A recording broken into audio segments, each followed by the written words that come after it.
I have filmed this intro at least 10 times, and every time I do, they start vacuuming in the hallway or a helicopter flies by. So we're gonna roll with it. Welcome back to the channel. I am filming a long overdue Q&A video today. I think the last time I did one of these was right before I was deciding if I was gonna renew or stay in my last apartment. So I asked you guys for questions on my Instagram stories, and per usual, you guys came through. So let me know if you'd wanna see a part 2 or even part 3 to this video, just because knowing myself, I think I'm gonna answer questions quickly and I'll end up rambling on like 5 questions and it takes 45 minutes. So with all that being said, let's just jump right in. The most commonly asked question I got was if I'm happy I moved, if I'm settled into the new place. And yes, I am so happy that I decided to not renew my lease at the old place.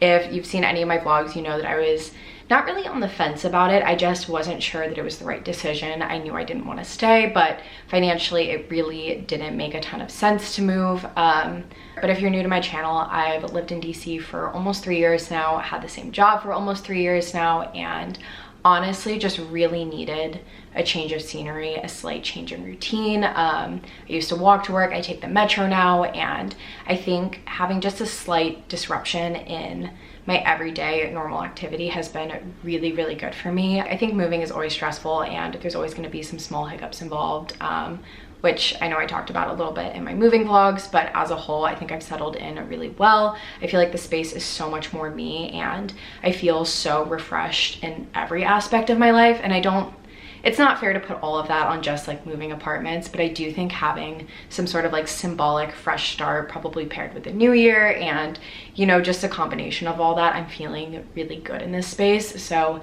yes, I'm so happy that I moved. Going off that, a few of you asked when I'd be posting an apartment tour, and probably not for another month or two. I feel like there's nothing like a grand reveal or anything that you guys haven't seen, honestly. If you watch any of my vlogs, I feel like my apartment's very visible in it. Like there's not a big reveal that's coming or anything like that. I just always feel that spaces look best when they're lived in a little bit. So I want to give myself just a few more weeks to kind of get settled, let things find their natural place. And there's still a few small things that I want to do. I need to get some new blankets for my bedroom and living room. I need to hang up like 1 or 2 more things on the wall. But I would say as a whole, the apartment's like 85–90% complete. And honestly, that other 10% I feel like rarely gets done, at least in my experience. I feel like there's always going to be little things that I'm going to want to improve, but honestly, if you're renting a place, sometimes it's just not worth it, or financially just doesn't make the most sense. So hopefully in the next month or 2, but we'll see. I really hope the background noise isn't too loud in this video. I feel like since I moved, I was on a more prominent street in my last place, but for whatever reason, the street noise is just so much louder here. Maybe it's the way that the building's built, or because I'm facing outwards versus like the courtyard, maybe that ended up padding me a little bit. But the next question I got a couple times was, which do you think is harder, having a YouTube channel or a 9-to-5 job?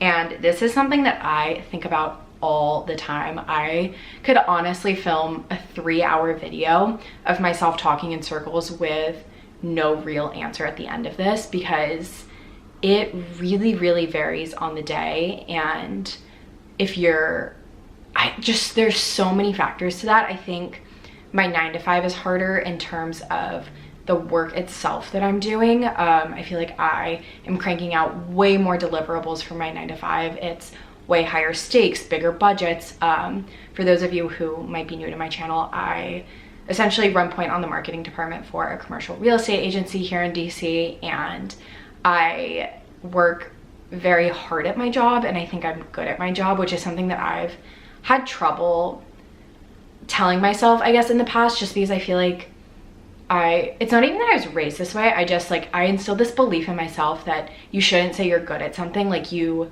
should just always be working harder to be better. But I'm trying to get better at like taking a step back and being like, yes, there's things I can improve upon, and I always am gonna have goals and new systems I want to implement, and you know, XYZ design programs I want to learn. But in doing that, I can also be really good at what I do.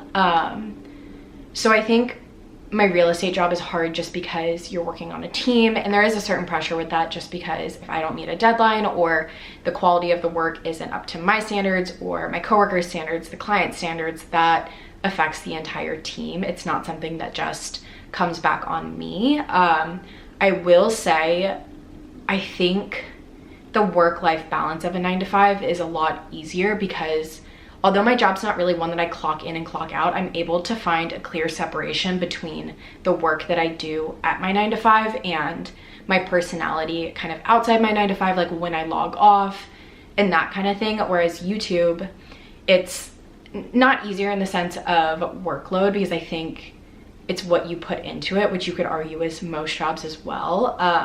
YouTube isn't something that I have my primary focus on right now, so it is less work for the time being, but I could definitely see how being a full-time influencer, content creator, YouTuber, whatever word you want to use, is more work that I'm currently doing at my 9-to-5. I think the most difficult part about being an influencer or in that industry is, one, everybody's opinions of you, and I am someone with pretty thick skin, honestly, but just the constant second guessing of how other people are going to interpret you or share you or, you know, anything like that isn't something that I deal with at my 9-to-5, and I find that way more emotionally exhausting through the YouTube side of my career than the 9-to-5 side of my career.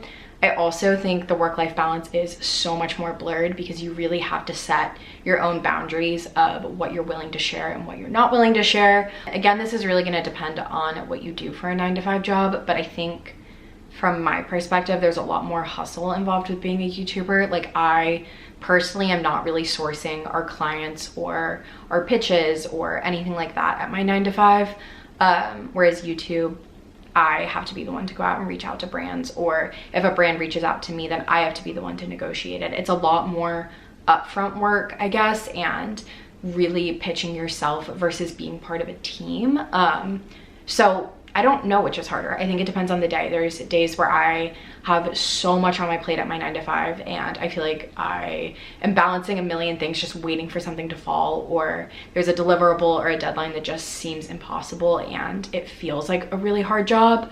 But then there's other days where I have a million deadlines for YouTube and I have 4 contract proposals out and I want to do them all, but I only have time for one because I have this 9-to-5 job. And you know, there's so many good video ideas that I have that I just can't execute on my own because I don't have enough time or a big enough team. And then on those days, I think YouTube is harder. So I don't know.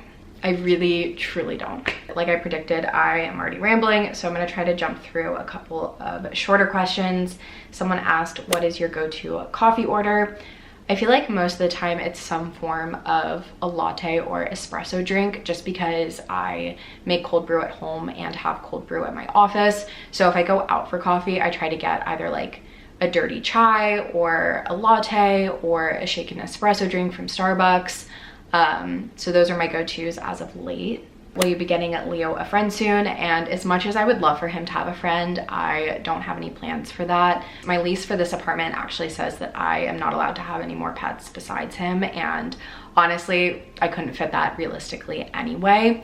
My long-term plan is to marry into a dog, and ideally I'd meet this dog when it was still younger so it like knows who I am, it thinks of me as an owner as well, but at the end of the day, it's like my boyfriend and then future husband's dog, so that honestly, when it's like raining at 4 in the morning, I don't have to be the one to take it out because it's not my dog, but I still love and care for it. And eventually that'll be Leo's friend. Obviously that's quite far away and I wouldn't want to introduce him to another animal unless we were like living together or it was like very permanent, just because you have to be so careful on the way that you introduce cats to other animals because they get really scared and territorial. So I'd want to do it right, but as of right now, not getting him a friend. Am looking to marry into a dog in the next like 5 years. I don't know if that's realistic, arguably not.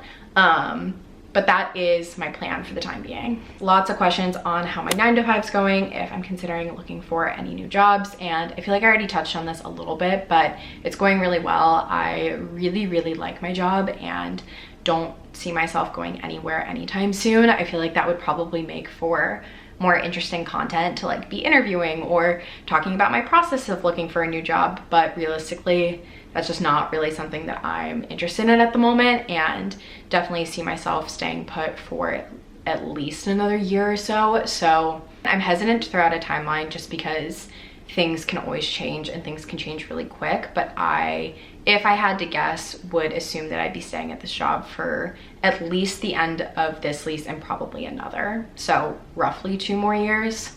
Someone asked dream collabs for this year, and I have a couple. I need to make a list of everyone that I would love to work with. That way I can start reaching out and kind of seeing what would feasibly piece together. As you guys know, HelloFresh is genuinely one of my favorite brands, and I actually signed a full 2022 deal with them. So super excited about that. That's been something that I've really been hoping for, especially when I first started my subscription like a year ago.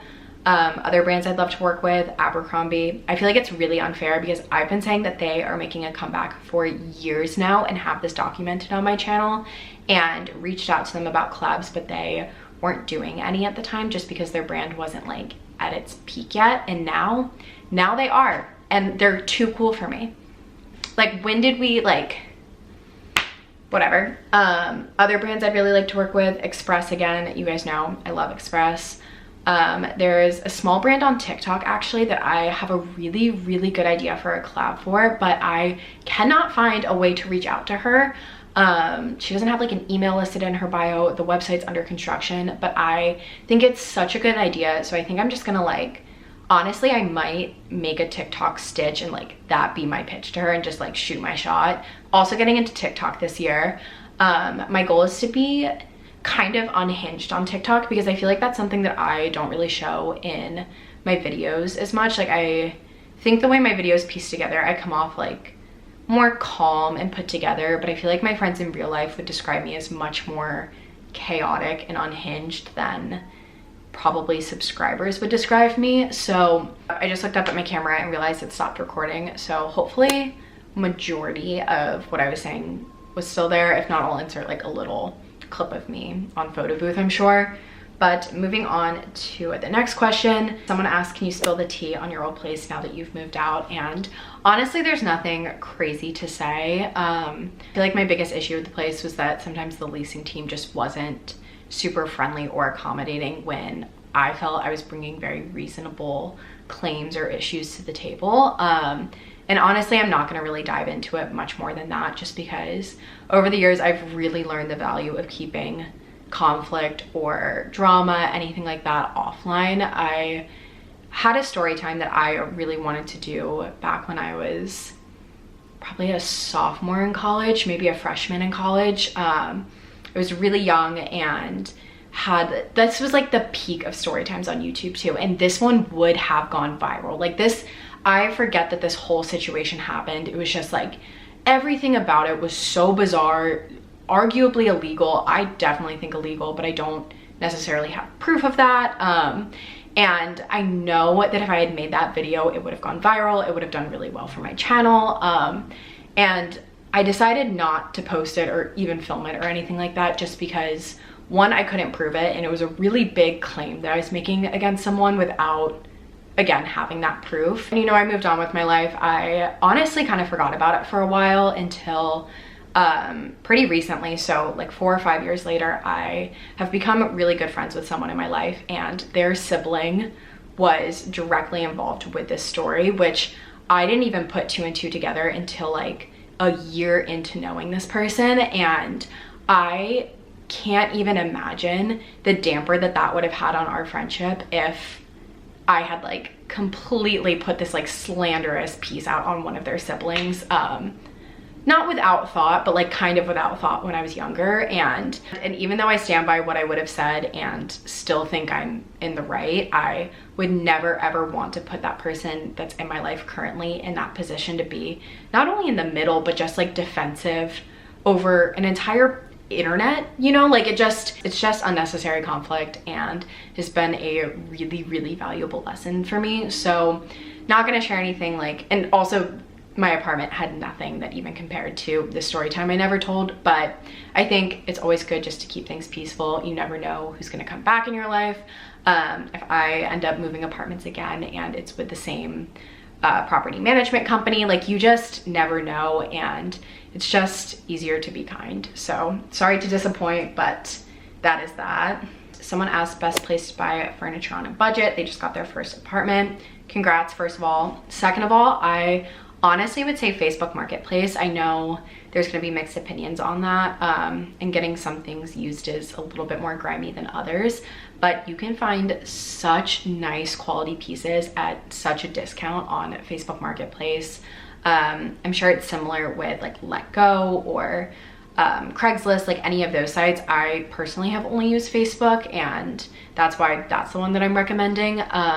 But so much of my first apartment in DC was furnished through Facebook, or if you are living in a bigger apartment, sometimes they'll have a portal where residents can talk to each other, and someone moving out might be selling things, and that just makes moving so much easier too if you're just bringing it from one unit to another. So I definitely recommend checking kind of secondhand options. And then as far as inexpensive furniture, I feel like Wayfair is not something I am ethically recommending, but I have purchased a decent amount from there in my time. I have also found really good deals on Home Depot. If you find something online from like Urban Outfitters, Wayfair, literally any website, I would search the direct name in Google, because multiple times now, like my media stand that I have out in my living room, I can't remember what website I originally found it on. It was on like All Modern or, you know, something along those lines. And I ended up finding it on Home Depot for almost $150 cheaper. So definitely check there first. And then I also really love World Market. I know that's more of like the mid-tier price range, but I think they do have some really good deals on random like lamps or, you know, pillows, stuff like that. And their furniture pieces I do think are reasonable for the quality that you're getting. So just depends on what you want to invest in versus what you want to save on, but those would be my recommendations. The last question I'm going to answer is how to stay motivated at work after being in the same job for a while. And this is something that I thought about a lot after reading that question, and I think a lot of that comes down to your bosses and leadership. Obviously you have to have internal motivation and goals and aspirations for your career, but you also should have leadership in your office or your job that is encouraging and is always molding you to the next step. And I think that that's something that I don't necessarily take for granted, but I got very, very lucky on that. I have very supportive bosses at my job and are kind of always pushing me to the next thing, or are very supportive of me if I'm like, hey, I kind of want to try this, or, you know, whatever that may be. But I think for me personally, I find motivation in working for a more fast-paced industry, just because although my responsibilities are the same, my day-to-day tasks are changing, or we have different assignments, or, you know, we're kind of pushing ourselves to be bigger or better, you know, whatever that is. And I think you really have to find your own inspiration in your industry, whatever that is. For me, working in a typically non-creative industry, I think it could be really easy just to get stuck in the routine of putting things in like templates and sticking to the norm and making everything very cookie cutter. But something that I find really fun and challenging is pushing myself to break those barriers a little bit. And I don't think I'm doing anything like absolutely groundbreaking, but taking a second look at the things that you normally do and thinking how you can push those, or, you know, maybe how you could approach them differently, or looking at your competitors and kind of figuring out creative ways to like one up them or just be better and redefine the space, I feel like I find really motivating. So I don't know if that's universally helpful, but that's at least what I do. So yeah, I'm gonna go ahead and wrap things up here. Thank you guys so much for watching. Hopefully the lighting and sound wasn't too awful in this video. Like I said, definitely getting used to filming in the new space and getting settled, but vlogs will be back to normal next week. So definitely subscribe if you aren't already. Thank you again for submitting questions and watching this video, and I will see you guys next week. Bye.